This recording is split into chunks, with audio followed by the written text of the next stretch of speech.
Hello my beautiful people, welcome back. இன்னைக்கு Thaipusam special முருகருக்கு மிக பிடித்த கந்தரப்பம் எப்படி செய்வோன்னு பார்ப்போமா? வாங்க. தேவையான பொருட்கள்: ஒரு கப்பு பச்சரிசி, நம்ம வீட்டில் நார்மலாக சமைக்கிற அந்த ரைஸ் இல்லைங்களா, அதுதான். அதே கப்பில் ஒரு 4-5 ஸ்பூன் உளுந்து, 1 ஸ்பூன் கடலை பருப்பு.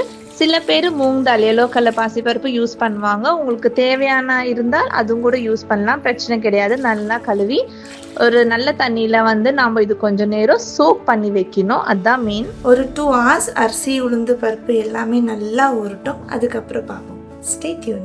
2 hours ஆச்சு, நல்லா சோக் ஆயிருக்கு நம்ம அரிசி உளுந்து பருப்பு எல்லாம். இப்போ இது நம்ம கிரைண்ட் பண்ணி எடுக்கலாம்.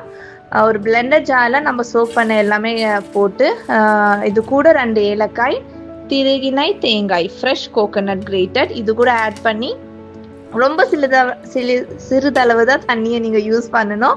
நான் ஒரு சின்ன தப்பு இதில் செஞ்சுருக்கேன், தண்ணி கொஞ்சம் அதிகமாக யூஸ் பண்ணிட்டேன். ஏன்னா நம்ம சர்க்கரை போடும் போது அதுலேயே கொஞ்சம் தண்ணி வரும்.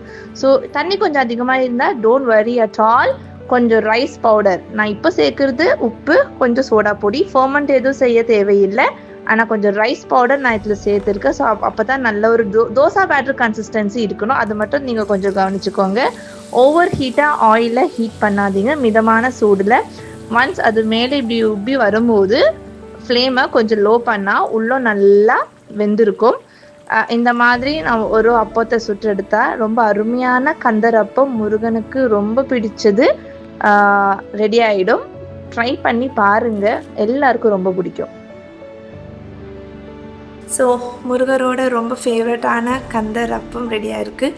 வெளியே க்ரன்ச்சியாக, உள்ள அவ்வளோ சாஃப்டாக. It is so good, very tasty. எல்லாரும் இந்த தைப்பூசம் இதை ட்ரை பண்ணுங்கள். Many more videos to come. Stay tuned. Love you all. By.